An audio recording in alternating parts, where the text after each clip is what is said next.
c'est une prise de tête d'un autre monde. D'un autre monde. Menabet ad magistri, vocem quisque sui felicitatus.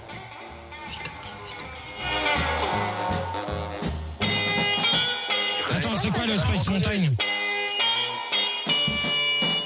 Bonjour ou bonsoir, en tout cas bienvenue dans le Space Montaigne, pour ce troisième épisode consacré à la société de consommation de Jean Baudrillard, et plus précisément au chapitre sur la PPDM. Alors qu'est-ce que la PPDM? Premier extrait. Avoir trouvé sa personnalité, savoir l'affirmer, c'est découvrir le plaisir d'être vraiment soi-même. Il suffit souvent de peu de choses.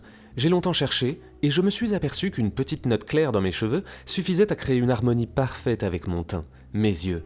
Ce blond, je l'ai trouvé dans la gamme du shampoing colorant Récital. Avec ce blond de Récital, tellement naturel, je n'ai pas changé. Je suis plus que jamais moi-même. Cet extrait, lu avec une voix aussi suave que ridicule, est tiré d'un hebdomadaire féminin que Baudrillard cite en exergue de son chapitre intitulé « La personnalisation ou la plus petite différence marginale ». PPDM donc. Mais, avant de définir la PPDM, il faut comprendre ce qu'est cette personnalisation que l'on nous vend. Et avec cette pub un peu nulle, on cerne très vite que ce que Récital nous vend, c'est du naturel. C'est de faire de nous des personnes augmentées et différenciées. Meilleures, mais aussi pas pareilles. Car c'est ce que nous poursuivons tous. Oui, même toi dans le fond, qui fait le nom de la tête, que tu le veuilles ou non, c'est ce que tu souhaites. Car la consommation a des moyens de te le faire souhaiter. Et le premier de ces moyens, c'est justement de te vendre quoi? De te vendre toi. Car si tu ne t'en étais pas encore aperçu, tu es amoindri. Tu n'es pas vraiment toi-même, tu ne t'es pas encore trouvé, tu es morcelé, voilà, tu es morcelé, tu es l'ombre de toi-même. Alors déjà, d'une, va te laver les cheveux, et de deux, trouve-toi. Et pour cela, écoute ta petite voix intérieure qui te dit que c'est ce pantalon qui te correspond. Et même mieux, c'est ce pantalon qui te parfait. C'est ce que Baudrillard développe avec une toute petite pincée de sel d'ironie un peu plus loin. Si l'on est quelqu'un, peut-on trouver sa personnalité ? Et où êtes-vous, tandis que cette personnalité vous hante? Si l'on est soi-même, faut-il l'être vraiment? Ou alors, si l'on est doublé par un faux soi-même, suffit-il d'une petite note claire pour restituer l'unité miraculeuse de l'être? Que veut dire ce blond tellement naturel? L'est-il? Oui ou non? Et si je suis moi-même, comment puis-je l'être plus que jamais? Je ne l'étais donc pas tout à fait hier? Puis-je donc m'élever à la puissance 2? Puis-je m'inscrire en valeur ajoutée à moi-même, comme une sorte de plus-value dans l'actif d'une entreprise? Baudrillard illustre ici, avec un brin d'humour, ce qui ne gâche rien, la vacuité totale des publicités qui en sont réduites à user de formules complètement hors sol, qui, quand on les isole, ne veulent effectivement rien dire. Ce tellement naturel, comme s'il y avait plusieurs niveaux de naturel, plus que jamais moi-même, ce qui est une astuce pour ne pas dire que vous avez besoin de ce shampoing car vos cheveux sont dégueulasses. On tourne autour du pot en disant que vous restez vous-même, voire que vous vous trouvez. On vous manipule pas, on ne vous change pas, vous vous révélez. Nous nous révélons grâce à l'achat d'un produit fait pour nous. Des tournures creuses comme l'abysse, qui se veulent séduisantes malgré tout, mais avec un style presque aussi empoulé qu'une de mes vidéos, c'est dire. Et il termine avec cette histoire de valeur ajoutée à soi-même, comme les actifs d'une entreprise. Alors là, on est en plein dedans. On retrouve ce thème récurrent du report des valeurs de la mercatique dans le champ humain. Thème récurrent, en tout cas pour moi, cher à mon cœur. Il avait encore été abordé dans le précédent Space Montaigne, mais c'est quelque chose que je rencontre un peu trop souvent. À partir du moment où vous faites du marché la valeur cardinale, tout se met à devenir un marché. Suivant la logique bien connue du quand tout ce que vous avez est un marteau, tout se met à ressembler à un clou. Bah là c'est pareil, si vous baignez dans un marché global et que toute valeur supérieure lui est subordonnée, alors tout finit par devenir comme un rapport monétaire. Jusqu'au plus intime. Et il clôt d'ailleurs son introduction dessus, en écrivant « On trouverait des milliers d'exemples de cet illogisme, de cette contradiction interne qui ronge tout ce qui a trait aujourd'hui à la personnalité. Or, ce qui est le plus demandé aujourd'hui, ce n'est ni une machine, ni une fortune, ni une œuvre, c'est une personnalité. » Car si vous ne le saviez pas, vous n'avez pas vraiment de personnalité si vous ne consommez pas. Rien ne vous définit tant que vous ne vous êtes pas défini par les choix de consommation que vous ferez. Arrivé à ce point, on se dit tous « Ouais, super, je vais aller acheter du shampoing qui correspond à ma vraie nature, comme ça j'aurai une personnalité, les gens m'aimeront. » En tout cas, c'est ce que moi je me dis en lisant Récital. Manque de chance, Baudrillard va refroidir nos ardeurs, vu qu'il note juste après « La publicité tout entière n'a pas de sens, elle ne porte que des significations. Ces significations, et les conduites auxquelles elles font appel, ne sont jamais personnelles, elles sont toutes différentielles. Elles sont toutes marginales et combinatoires. C'est-à-dire qu'elles relèvent de la production industrielle des différences. Si bien que se différencier, c'est précisément s'affilier à un modèle, se qualifier par référence à un modèle abstrait, à une figure combinatoire de mode, et donc par là se dessaisir de toute différence réelle, de toute singularité, qui, elle, ne peut advenir que dans la relation concrète, conflictuelle, aux autres et au monde. C'est là le miracle et le tragique de la différenciation. Eh oui, c'est incompréhensible. Traduction donc. Ce que Baudrillard dit durant ce passage un peu chez Père, c'est tout simplement qu'à partir du moment où vous vous personnalisez, où vous devenez actif dans votre représentation, vous entrez dans le système mollasson de la différenciation. Vous laissez tomber les différences fondamentales afin d'entrer dans le jeu des différences marginales, des petites vétilles en fait. Ce qui au départ pouvait être une opposition fraternelle entre les gens, devient un affrontement de détails. Qui de la chemise bien repassée ou du jean troué? Qui du tailleur BCBG ou de la mini-jupe ras le genou?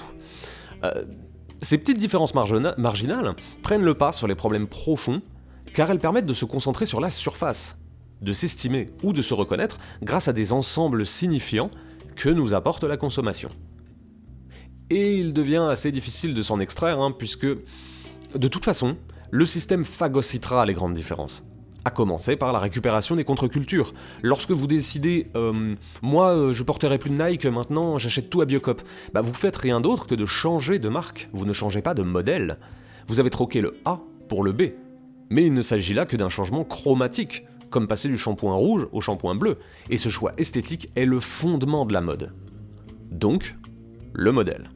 Car in fine, vous consommez toujours de la même manière. Or, comme il est dans l'intérêt de la mercatique que vous consommiez, la différenciation résout sa contradiction en multipliant l'offre. Par exemple, en proposant un jean sablé pour lui donner un aspect usé, ce qui paraît bien hypocrite, vu qu'il suffit de le porter un peu pour qu'il s'use, mais bon. Ou encore, comme le chantait Didier Super, le modèle vous vend un t-shirt anarchie, mais qui vaut 300 balles. Le verre est dans le fruit. Et il développe juste après. La logique de la personnalisation est la même. C'est la concentration monopolistique industrielle qui, abolissant les différences réelles entre les hommes, homogénéisant les personnes et les produits, inaugure simultanément le règne de la différenciation. C'est ici un peu comme dans les mouvements religieux ou sociaux. C'est sur le reflux de leur impulsion originelle que s'établissent les églises ou les institutions. Ici aussi, c'est sur la perte des différences que se fonde le culte de la différence. Il n'y a donc plus de différence entre un dreadeux et un gothique, entre un hippie et un surfeur. La seule différence, c'est l'enseigne du magasin. Et qu'importe si la bague armure, le baggy ou le collier en dents de requin sont produits dans la même fabrique du Bangladesh. Les mouvements culturels ne sauraient, dans un modèle de consommation, devenir autre chose qu'une nouvelle mode, à laquelle, bien sûr, on créera toute une esthétique, grâce aux biens de consommation qui seront autant des signes de reconnaissance que d'orgueil d'avoir trouvé sa vraie personnalité.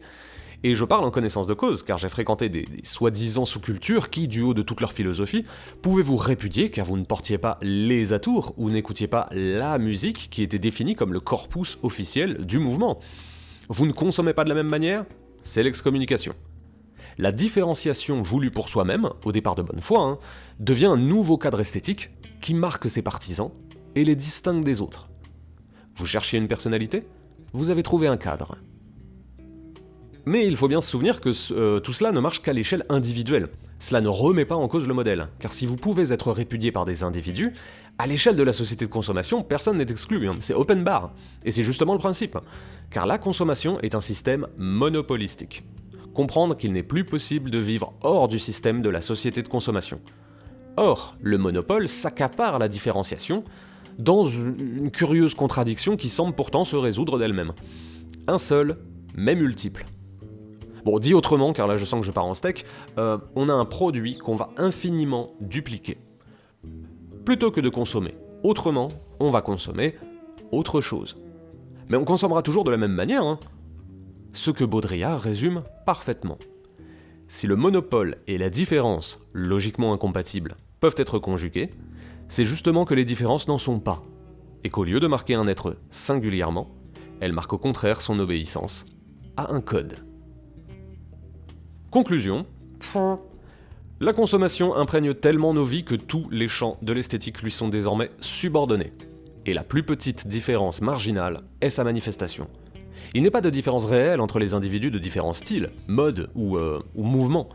Nous consommons tous de la même manière, car la personnalisation nous vend de la personnalité augmentée. Nous restons nous-mêmes, mais, grâce à la consommation, nous sommes désormais capables de nous révéler en trouvant le produit qui nous correspond. Et si aucun produit ne vous convient, attendez une année ou deux, votre contre-culture, se pensant un temps en rupture, se verra très vite captée, récupérée, par un modèle qui en fera une nouvelle esthétique. Peut-être alternative dans sa chromatique, mais c'est bien tout ce qui lui restera. Car le shampoing, infiniment multiplié avec des bouteilles de différentes couleurs, restera toujours le shampoing.